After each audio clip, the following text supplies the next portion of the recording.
안녕하세요. 저는 저를 힘들게 하는 시모와 남편에게 모든 것을 그대로 돌려주고 온 30대 후반 여성입니다.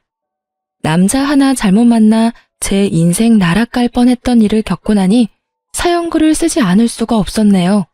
제 직업은 은행원입니다. 저는 어릴 때 항상 부족하게 컸어요. 그래서 돈 관리가 얼마나 중요한지 잘 알고 있었어요. 제가 은행원이 된 건 힘든 집안에 도움이 되기를 바라는 마음에서였습니다. 그렇게 은행에 취직하고 2년 뒤부터는 친정 집안 돈 관리는 제가 도맡아 했습니다. 돈을 움켜쥐고 있는 게 아니라 돈을 굴려 돈을 만들었죠. 좋은 상품과 재테크 방법을 빠르게 접할 수 있었기에 가능한 일이었습니다. 그리고 친정집은 제 덕분에 목돈을 모을 수 있었고 친정 부모님은 그런 저에게 엄청 감사해 하셨어요. 부모님이 여기저기 말씀을 많이 하고 다니셔서인지 20대 후반부터는 주변에서 선자리가 엄청 들어왔습니다. 그러나 저는 자연스럽게 만나는 연애 결혼을 원했어요. 그런데 아버지의 성화에 못 이겨 선을 보게 됐는데 그 사람이 제 남편이었습니다. 아버지가 그렇게 해보라고 한 이유가 있었는데요. 바로 시부 될 분이 아버지와 건너 아는 분이었는데 동네에서 아는 사람은 다 아는 알부자였기 때문이었어요. 그분이 직접 한 다리 건너 친정 아버지에게 연락을 해온 거라 아버지는 한번 해보라며 난리셨어요. 아버지들이란 다 그렇잖아요. 딸 좋은 거 해주고 싶고 도움되고 싶어 하고. 그런 좋은 마음으로 저를 위해 선자리를 잡아줬어요. 한 번만 만나겠다고 했는데 생각보다 저랑 취향도 비슷하고 대화가 잘 통했어요. 그렇지만 그 사람에게도 딱 하나 단점이 있었는데요. 바로 돈 쓰는 걸 너무 좋아한다는 거예요. 그래도 그걸 크게 신경 쓰지 않았던 건 그 정도는 제가 잡아둘 수 있을 것 같았거든요. 그리고 시부도 그런 문제 때문에 저를 마음에 들어한 모양이고요. 그렇게 남편과 1년 넘게 만나다가 시부가 더 만날 거면 결혼을 하라고 하셨어요. 남편의 과소비가 걱정이었지만 그 부분에 대해 남편과 결혼 전 충분하게 이야기를 나누었어요. 남편의 경제권과 제 경제권을 합해서 제가 관리를 하겠다고 말하고 남편에게는 용돈을 받아서 쓰라고 단도직입적으로 이야기했습니다. 저희의 미래를 위해 그리고 시부의 의견이라고 말이죠. 그랬더니 남편도 처음에는 조금 꺼려하는 것 같더니 알겠다고 하더군요. 그렇게 저희는 결혼에 꼴이 나게 되었습니다. 그런데 저희 시모는 저를 탐탁지 않게 생각했습니다.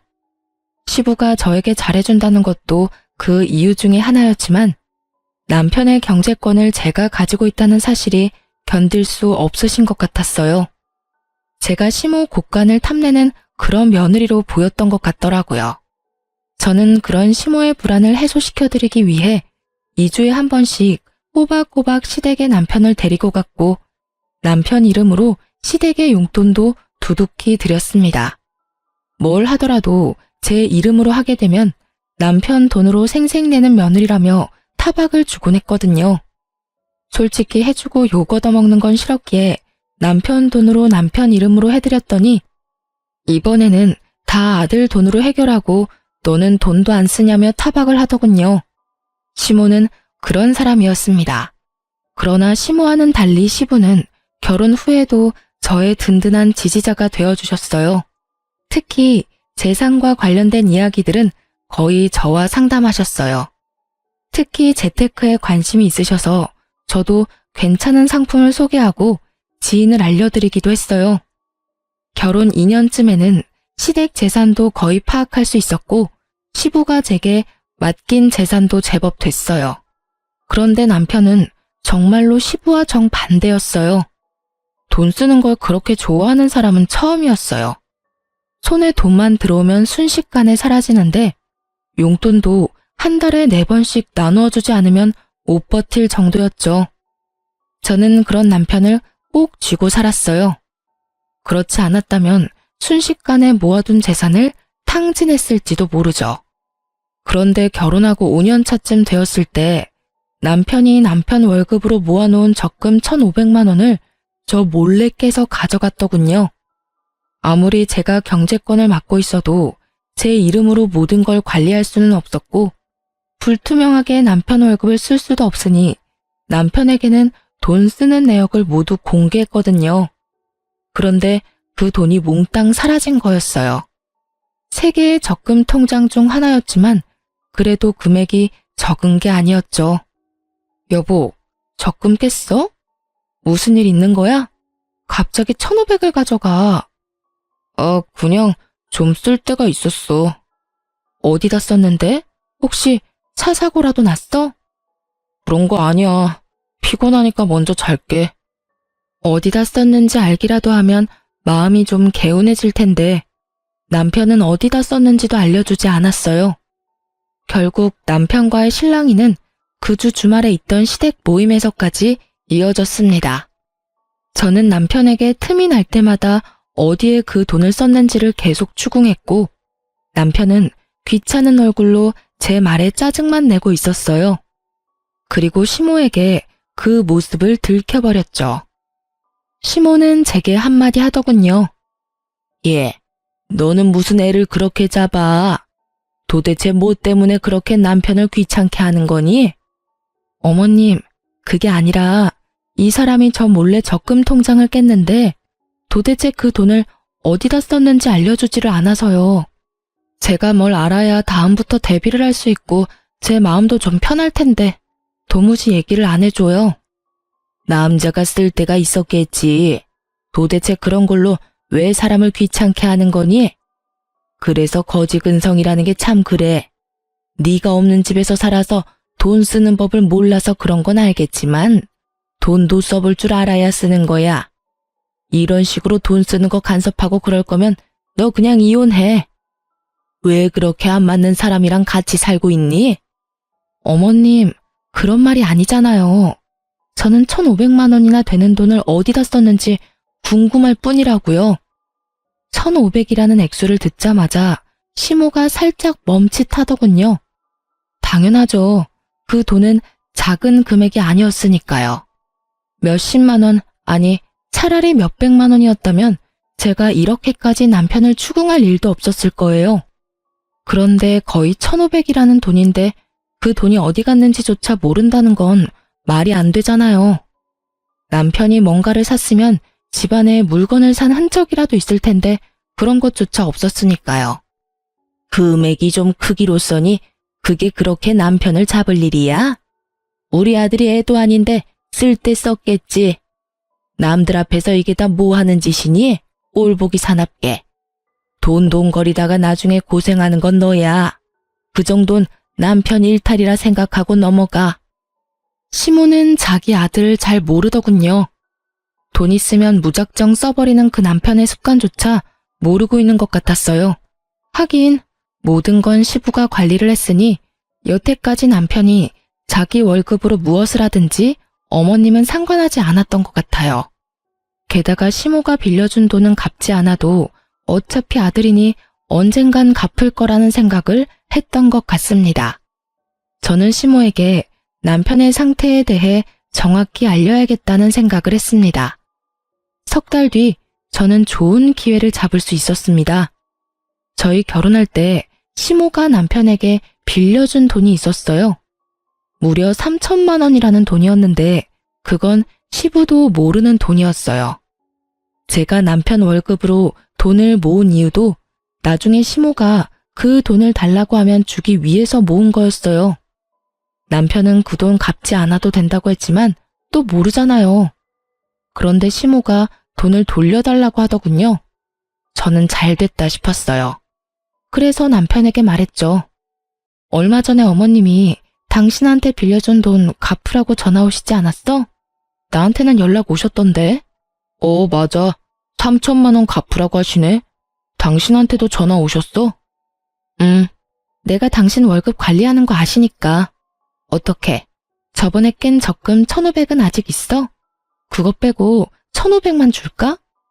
그거 다 쓴 지가 언젠데. 그걸 어디다 썼는지는 나한테 알려주지는 않았잖아. 하긴 내 돈도 아니고 당신 돈인데 어디다 썼든 알 게 뭐야. 그럼 3천만 원 당신한테 줄 테니까 당신이 어머님한테 드려. 웬일로 나한테 시켜? 어머님이랑 그 1,500 때문에 당신이랑 헤어지라는 말까지 들었는데 내가 그걸 또 내 손으로 들여봐. 이번에는 또 무슨 소리를 들을지 모르잖아. 그랬지? 알았어. 그럼 내가 드릴게. 돈은? 통장 적금 이번 주 수요일 만기고 어차피 당신 명의 통장이니까 바로 돈 나올 테니 나오면 바로 전해드려. 딱 3천 들었어. 저는 그렇게 말하고 3천만 원이 든 통장을 남편에게 줬어요. 그리고 수요일이 되자마자 시모에게 돈 드렸냐고 남편한테 문자로 물어봤어요. 그랬더니 돈을 드렸다며 문자를 보냈더라고요. 그리고 기다렸어요. 금요일 아침부터 시모가 연락이 왔어요. 예, 너는 빌려간 3천만 원 수요일에 준다고 하더니 왜 아직까지 연락이 없어? 저는 올게 왔다는 생각을 하며 모르는 척 시모에게 되물었어요. 어머, 아직도 안 들어왔어요? 그 사람 통장에 모아놓은 돈인데 만기는 수요일이었거든요. 제 명의가 아니라 제 마음대로 할 수 없으니 그이한테 어머님 돈 드리라고 말했는데 아직도 안 들어갔단 말이에요? 그래, 아직 안 들어왔어. 빨리 넣어줘. 어머님, 그 돈은 이미 저한테 없어요. 그이가 애도 아닌데 알아서 드렸겠죠. 그런데 이상하긴 하네요. 수요일에 제가 남편에게 물어봤더니 돈 드렸다고 하더라고요. 너 설마 나한테 거짓말하는 건 아니겠지? 아들한테 물어봐도 되니? 그럼요. 꼭 물어보세요. 그리고 저는 보냈다는 문자 내용이 있는데 보내드릴까요? 됐다. 내가 전화해보마. 저는 전화를 끊고 그 뒤에 올 시모의 전화를 기다렸습니다. 저는 그 돈이 아직까지 남편에게 있을 거라고 생각하지 않았습니다. 돈만 있으면 다 써대는 사람이니 어딘가 썼겠죠. 저번에 1,500만 원이 그대로 사라진 것처럼 말이죠. 그런데 시모와 전화를 끊자마자 남편이 집에 들어오는 것입니다. 저는 좋은 구경하겠구나 싶어 시치미를 뚝 떼고 있었죠. 그랬더니 남편 전화로 연락이 오더군요. 엄마. 무슨 일이야? 그거? 좀만 기다려주면 안 돼? 아직 돈이 안 나와서. 뭐? 그렇게 말하면서 남편이 제 눈치를 보더군요. 저는 왜 그러냐는 눈빛으로 남편을 바라보았습니다. 남편이 한숨을 푹 내쉬더니 말하더군요. 혹시 오늘 엄마 전화 받았어? 전화 받았어. 나한테 돈 내놓으라고 하시길래 당신한테 말씀하라고 얘기했어. 왜 돈이 안 들어왔대? 당신 돈 드렸다고 했잖아. 그게 혹시 적금 해놓은 거 더 있어? 그런 게 어딨어? 당신이 1,500 그때 가져다 쓰고 이번에 남은 게 마지막이야. 이제 더 이상 모아놓은 돈도 없어. 왜 그러는 건데? 어머님이 대체 왜 전화하셨는데? 아무것도 아니야. 그런데 아무것도 아니라는 남편의 말과는 달리 시모는 제게 전화를 했어요. 그래서 저는 남편 앞에서 스피커폰으로 전화를 받았죠. 네, 어머님. 무슨 일로 전화하셨어요? 그이한테 전화는 해보셨어요? 너 도대체 중간에서 무슨 짓을 한 거야? 왜 애가 돈이 없다 그래? 만기가 다 됐다면서. 그런데 왜 아들이 돈이 안 나온다고 하는 거냐고. 이상하네요. 지금 그이랑 같이 있는데. 그이한테 다시 한번 물어보시겠어요? 제 말에 남편이 난처한 표정을 짓더군요. 거짓말을 하려고 했는데 딱 들킨 거죠. 당신 어머님한테 돈 안 드렸어? 무슨 일이야? 만기 수요일이라고 내가 말했잖아. 그게... 엄마, 내가 나중에 준다고 얘기했잖아요. 왜 전화까지 해서 이 난리야? 설마 너 그 돈 다 쓴 거니? 3천만 원이나 되는 큰 돈을? 그러면 남아있는 거라도 내놔. 남편이 잠시 망설이더니 좀만 기다려줘 라고 말하더군요. 야, 너 진짜로 다 쓴 거야? 너 도대체 뭐 하고 다니는 건데? 너 그게 어떤 돈인 줄 알고 쓴 거야? 그냥 준 거라고 생각하면 되잖아. 결혼할 때 부모님이 도와주는 집도 많은데 그런 거라고 생각해. 왜 그걸 악착같이 다 받으려고 해? 너 그걸 지금 말이라고 하니? 우리가 너 결혼할 때 해준 게 얼마나 많은데. 지금 너희 살고 있는 집도 너희 아버지 명의로 된 아파트잖아. 결혼할 때 돈 없이 결혼한 주제에 엄마한테 빌려간 돈까지 지금 네가 다 써버렸다. 이 말이니? 결국 남편과 시모는 서로 탓을 하며 싸우기 시작했고, 남편은 배째라는 식으로 담담하게 시모의 말에 별거 아니라는 듯 말하더군요. 결국 자신의 잔소리가 아들에게 통하지 않았다는 것을 안 시모가 먼저 전화를 끊었습니다. 당신은 도대체 그 돈 다 어디다 쓴 거야? 저번에는 그냥 넘어갔지만 이번에는 그냥 못 넘어가. 나한테 이야기 안 해주면 나 이번 일 아버님한테 말할 거야. 아버지한테는 얘기하지 마. 내가 곧 다 설명할게. 나도 그냥 막 쓴 거 아니야. 당신한테 충분히 설명할 수 있으니까 몇 개월만 기다려줘. 몇 달만 지나면 말할 수 없는 일도 말할 수 있게 되나요? 그렇지만 말을 해준다니 기다려보기로 했습니다. 하긴 그 사람 말대로 그 돈이 제 돈인가요? 본인 돈이지. 잠시 동안의 평화가 지속되었습니다. 그러나 그것도 몇 달 가지 않더군요. 시부가 그 사건에 대해 알게 되었거든요. 시모가 시부가 있는 곳에서 절대로 남편에게 돈을 달라고 말하지 않은 이유는 시부 때문이었는데 시댁 이사를 하려던 도중에 드러나게 됐어요. 하루는 시부에게 연락을 받아 시댁으로 향하고 있었습니다. 시댁에서 부르는 일이 많지 않았는데 시부가 부른다니 약간 걱정이 되기도 했습니다. 웬만하면 잘 부르시지 않고 볼 일이 있어도 밖에서 보는 걸 더 좋아하시는 분이셨거든요. 제가 갔더니 발등에 불이 떨어진 건지 침울한 표정의 시모와 화가 잔뜩 나 얼굴이 붉어진 시부의 모습이 보였습니다. 야, 너 엄마한테 받은 돈 어디 갔어? 시부의 그 말에 남편이 뚱한 표정으로 대답했습니다. 아버지가 그걸 왜 물어요? 엄마가 빌려준 건데. 저희끼리 알아서 할게요. 너 그게 도대체 어떤 돈인지 알고는 있냐? 그 돈, 네 엄마가 우리 집 담보로 대출받은 돈이라고. 너 대체 그 돈을 다 어디다 썼어? 그제야 남편의 표정이 하얗게 질리기 시작했습니다. 시모의 얼굴이 하얗게 질린 것도 그제야 이해가 갔죠. 아버지, 그게 있잖아요. 사실 그 돈은, 제가 다 썼어요. 남편의 이실직고에 시부의 얼굴이 새빨개지더니 갑작스레 시부가 뒤로 넘어가 버렸습니다. 그리고 그 순간부터는 아수라장이었어요. 구급차에 시부가 실려가고 입원을 하고서야 시부가 뇌졸중이 왔다는 것을 알게 됐어요. 평소 고혈압이 있으셨는데 그날따라 남편 일 때문에 약도 못 드시고 화가 나서 남편을 추궁하다가 혈압이 갑자기 오른 것 같다고요. 그런 일이 있으니 남편은 고개도 들지 못하고 있었습니다. 그렇지만 이 와중에 시모는 남편이 아닌 저의 탓을 하더군요. 네가 문제야. 네가 중간에서 잘 해결했으면 이런 일이 없었지 않니? 매번 항상 똑 부러지는 척은 혼자서 다 하더니 이런 일은 왜 똑 부러지게 해결을 못해서 이 난리를 만들어? 어머님, 저번에 이 사람이 1,500만 원 다 써버렸을 때 저한테 뭐라고 그러셨어요?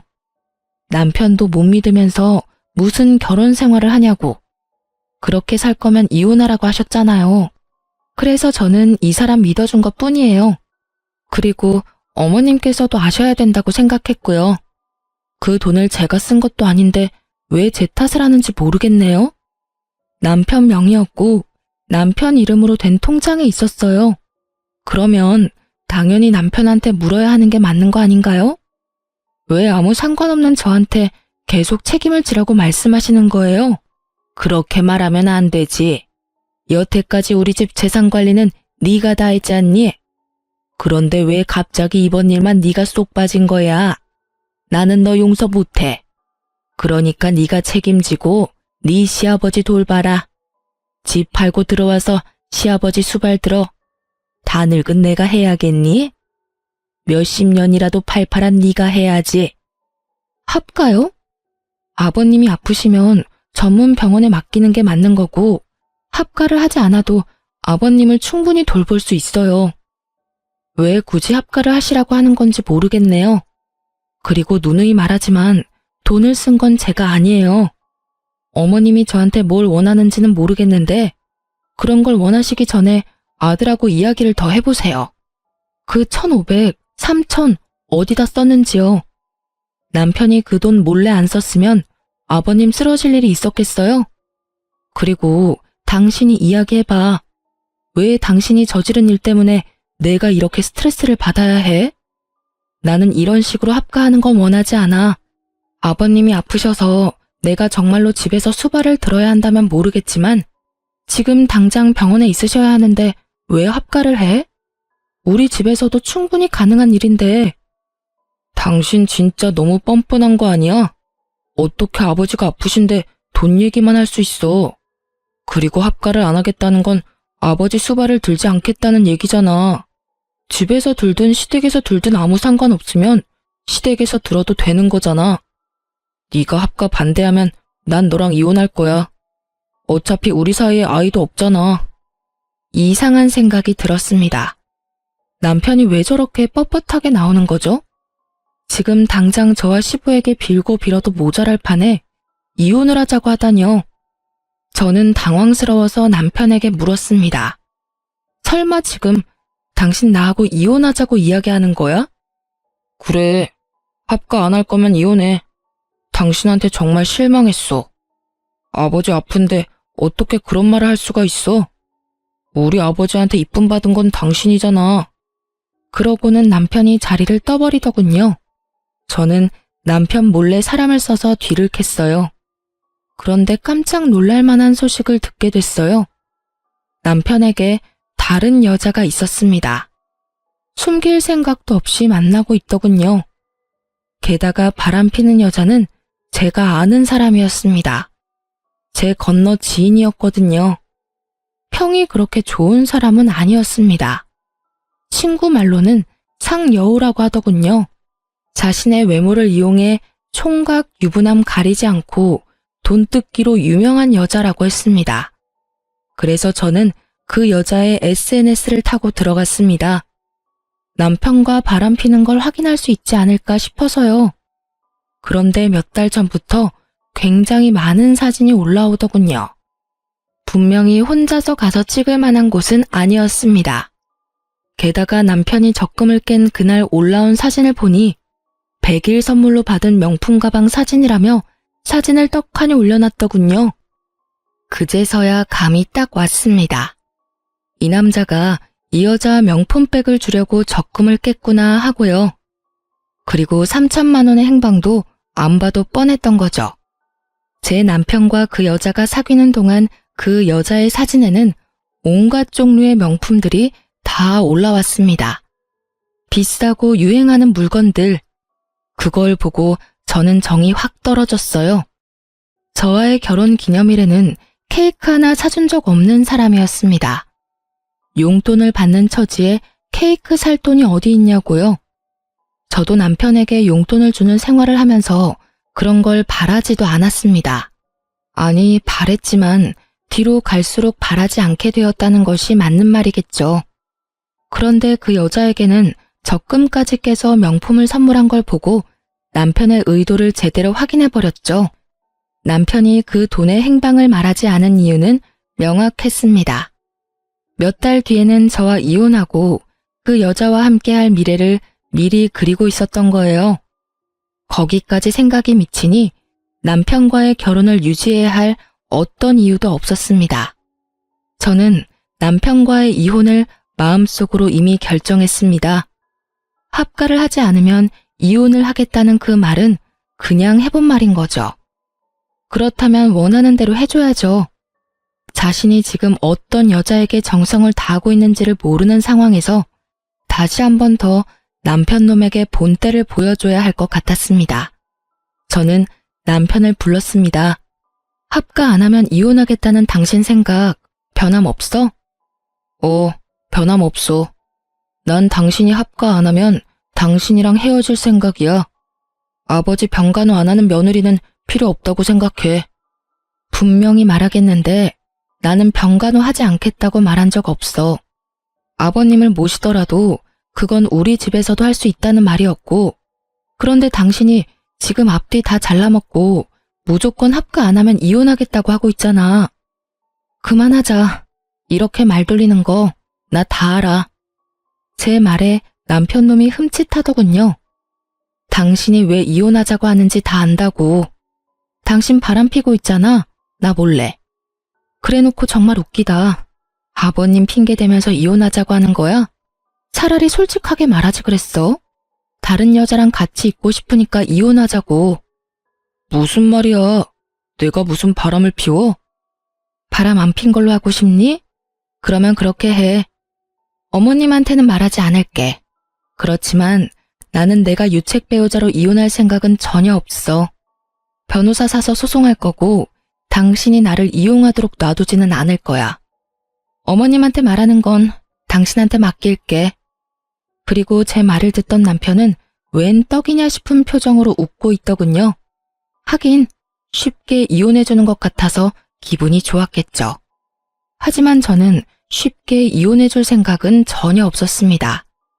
그리고 이혼 소식을 시모가 들었는지 저에게 전화가 왔더군요. 너 이러는 거 아니다. 네 시아버지 아파서 누워 계시는데 어떻게 지금 이 상황에 이혼을 이야기하니?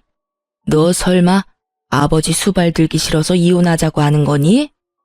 그런 거 아니고 이혼은 그 사람이 먼저 이야기를 했고 저는 합가를 들지 않아도 아버님 수발을 들겠다고 분명히 말했어요. 그거를 받아들이지 않은 건 남편이고요. 그러니까 하고 싶은 말이 있으시면 아드님한테 하세요. 이 모든 게 남편 계획이니까요. 너 이렇게 헤어진다고 해서 너 혼자 잘 먹고 잘 살 수 있을 거라고 생각했어? 주변에서 너 시아버지 수발 들기 싫어서 이혼한 거라고 소문 다 나면 좋은데 시집이라도 갈 수 있을 것 같아? 네가 우리 아들만큼 괜찮은 남자를 어디 가서 만나니? 그러니까요. 늙어서 혼자 죽어도 상관없으니까 어머님 아드님 같은 분하고는 같이 살기 싫어요. 그리고 아들한테 무슨 소리를 들었는지 모르겠지만 제 남편이 먼저 바람나서 저한테 이혼하자고 한 거거든요. 좋으시겠어요. 여우 같은 며느리 맞이하게 되셔서. 저는 그렇게 이야기하고 전화를 뚝 끊었습니다. 그리고 남편 놈 이름으로 시모에게 하던 모든 걸 끊어버렸어요. 2주에 한 번씩 남편을 데리고 시댁에 가는 것도, 남편 이름으로 용돈을 주던 것도 끊어버렸죠.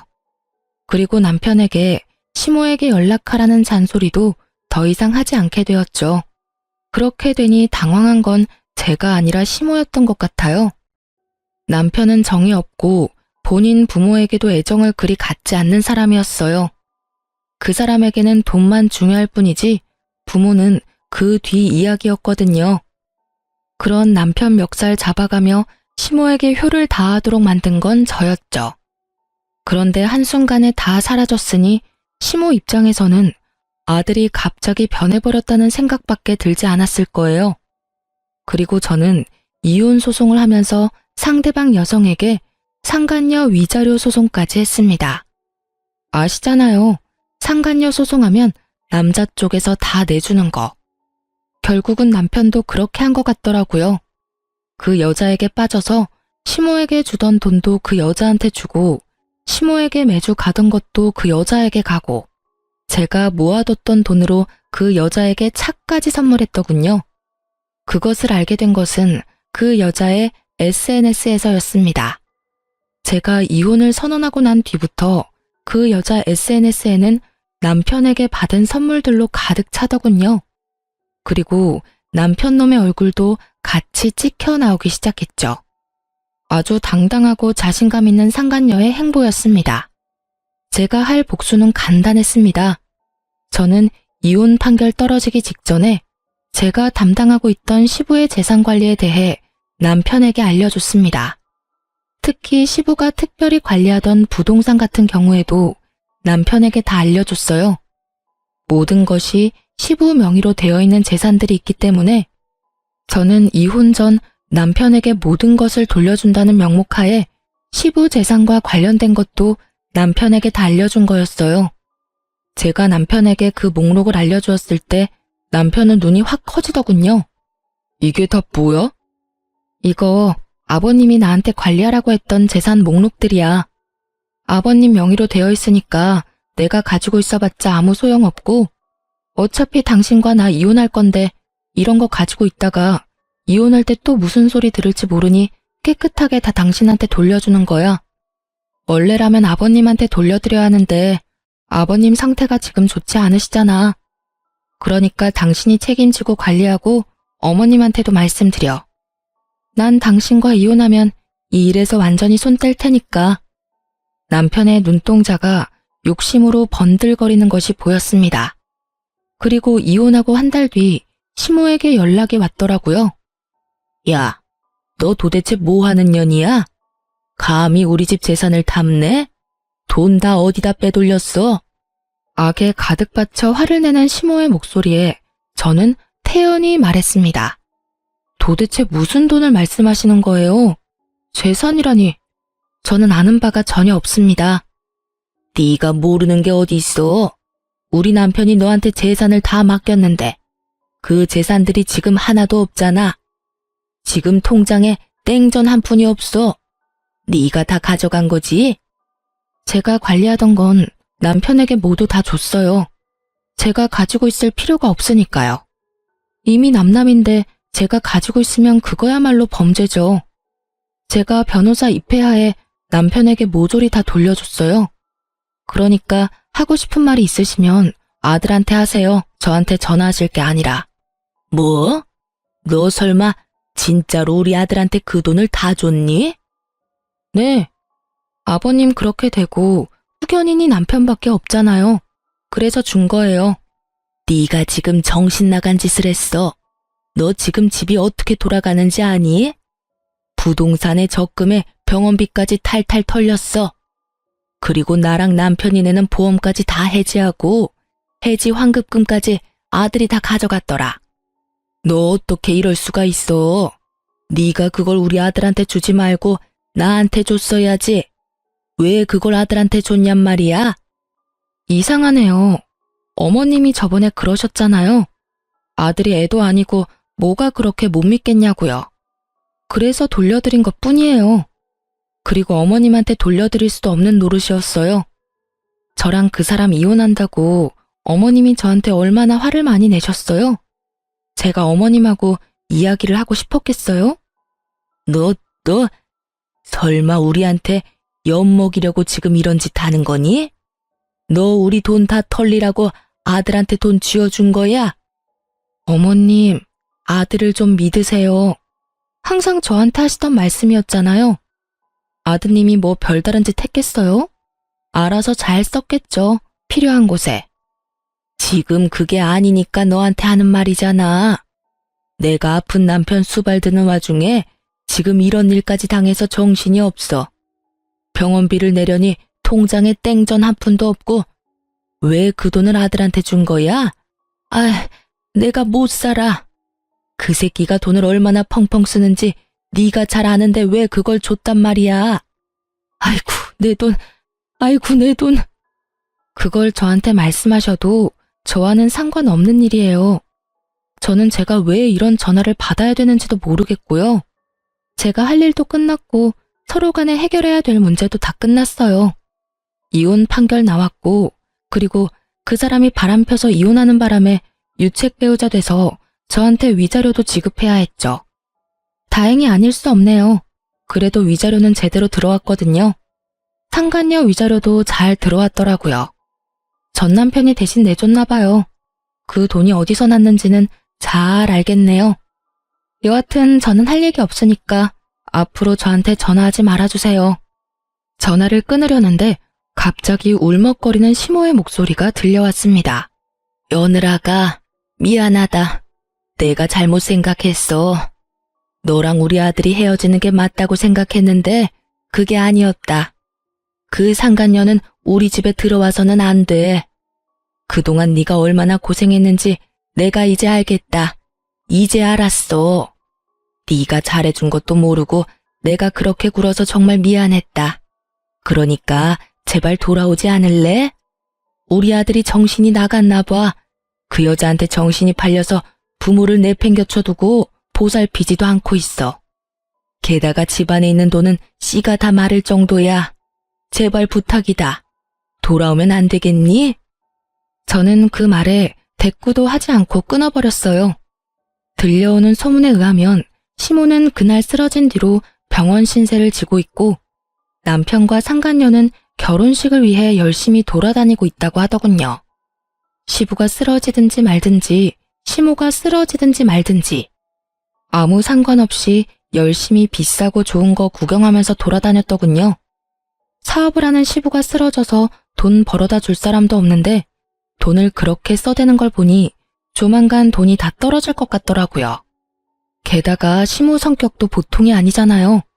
남편이 결혼하겠다고 데려온 예비 며느리를 가만히 둘 성격은 아니었습니다. 그렇지만 이 모든 것들은 제가 신경 쓸 일이 아니었습니다. 저는 이미 헤어진 사람이고 이혼을 했으니까요. 그들의 일은 그들에게 맡기는 게 현명한 일이겠죠. 이렇게 저는 남편과 헤어지고 새로운 인생을 살게 되었습니다. 그렇게 이혼하고 2년 뒤에 시모와 남편을 만나게 됐어요. 최근이었어요. 장소는 바로 변호사 사무소였습니다. 뜬금없는 장소에서 정말 우연히 마주친 저는 아무 말 없이 지나려고 했는데 시모가 제게 말을 걸어오더군요. 너도 이제 개인 회생하러 왔니? 아니면 파산? 내가 그렇게 너한테 울면서 매달렸는데도 너 정말 매정하게 우리 버리고 갔더라. 네가 아들이랑 이혼하는 바람에 집안이 풍비박산이 났어. 결혼했으면 끝까지 남편을 책임졌어야지. 뭐하러 남편 내버려뒀다가 집안을 엉망진창으로 만들어. 네가 우리 아들을 망쳐놨어. 이게 전부 다 네 탓이야. 그래, 우리 이렇게 만들어 놓고 너는 편하게 살 줄 알았니? 너도 봐, 개인 회생하러 왔잖아. 2년이 지났는데도 여전하시더라고요. 미안하다고 했던 건 거짓말이었나 봅니다. 제가 뭘 잘못했어요? 말해보세요.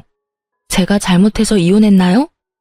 저 사람이 다른 여자 만나면서 돈 쓰느라 이혼하게 된 건데 모두 제 탓이라고요? 제가 그렇게 할 이유가 전혀 없잖아요. 저는 아버님 재산을 불리려고 노력했으면 했지 이런 소리 들을 만큼 나쁜 짓 한 건 없어요. 내가 모를 줄 알았니? 우리 아들이 너한테 그렇게 돈을 많이 썼다며? 네가 그렇게 사치스러웠다는데 우리 집안 돈 네가 가져간 거 맞잖니? 돈 관리한다는 명목으로 네 재산 가져간 것도 너지? 시모가 하는 어이없는 말에 저는 전 남편 놈을 쳐다봤습니다.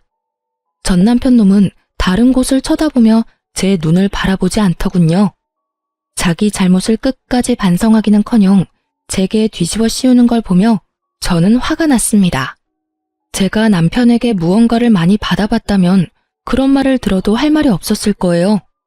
그런데 저런 남편에게 결혼기념일 선물도 받아본 적이 없거든요.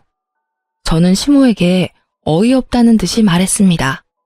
저 남자가 무슨 말을 어떻게 했는지 모르겠지만 저는 남편에게 결혼기념일 선물도 받은 적이 없어요. 제가 용돈을 주는 생활을 하다 보니 남편이 그러더군요. 용돈 받는 처지에 선물은 못 산다고요. 그래서 각자 선물을 준비하는 대신 생활비에서 돈을 조금 떼서 커플 신발이나 커플 옷을 사는 게 저희 결혼기념일을 보내는 방법이었어요. 엄밀히 따지면 제 돈으로 신발 산 거랑 뭐가 다르죠? 저도 생활비를 내고 저 사람도 생활비를 내는데 거기다 더 웃긴 건 케이크나 음식은 제가 모두 다 준비했거든요. 그리고 전 남편 월급이 어떻게 쓰였는지는 제가 정확하게 다 기록해 두었고 영수증도 다 모아놨기 때문에 보시면 알 거예요. 그거를 안 보시고 지금 여기 와서 저한테 이런 말 하시는 건 말이 안 되죠. 그리고 어머님은 제가 그 돈을 다 썼다고 생각하는데 어머님 예비 며느리가 그 돈을 다 쓴 거예요. 아니지. 지금은 예비 며느리가 아니라 며느리겠네요. 재혼했잖아요. 전 남편은 고개를 푹 숙이며 제 눈을 마주하지 못했고 시모의 얼굴은 사색이 되어 하얗게 질렸습니다. 그걸 보니 상간녀와 남편이 잘 되지 않았다는 걸 짐작할 수 있었습니다. 하긴 그렇게 돈을 좋아하는 여잔데 개인 회생이나 하는 남자와 만나고 있을 리 만무하죠. 저는 마지막으로 시모에게 팩트를 날렸습니다. 제가 전 남편과 처음으로 다투게 된 그 1,500만 원 사건, 그 1,500도 상간녀 가방 사는데 들어갔더라고요. 그 여자 SNS 확인해보니 그 적금 깬 날 1,000만 원 넘는 가방 자랑하려고 사진을 휘황찬란하게 올려놨더라고요. 전 남편이 어머님한테 돌려줘야 했던 3,000만 원도 그 여자한테 썼던 것 같던데 확인 안 해보셨나 보네요? 시모가 제 변명 아닌 변명을 듣고는 다 이해한다는 어조로 제게 비웃으며 말하더군요. 그래, 뭐든. 너도 지금 개인 회생하러 변호사 사무실 찾아왔는데 그런 너 붙잡고 이런 말 하는 것도 웃긴 일이지. 안 그러냐? 시모는 마지막까지 저의 자존심을 박박 긁으려는 듯 소리를 지르더군요. 그리고 그때 변호사 사무실에서 변호사가 나왔어요. 그리고 변호사가 저를 향해 여보라고 부르는 순간 그 공간이 싸늘하게 식었습니다.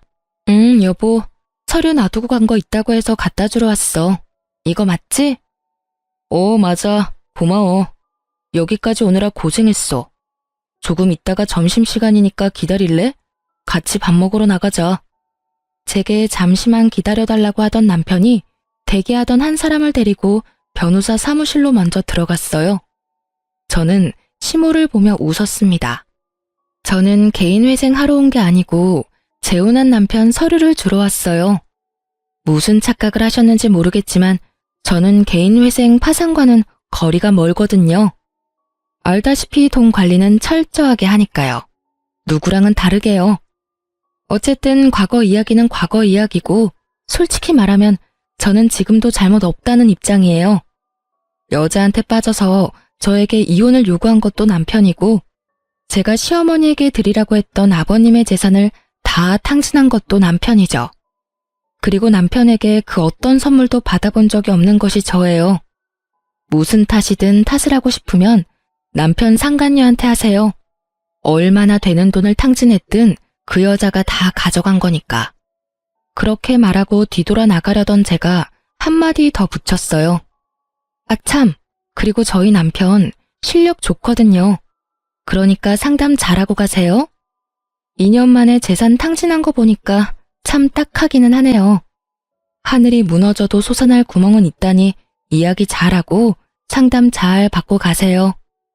그렇게 이야기하고 조금 뒤 남편이 사무실에서 나오면서 제 손을 잡았습니다.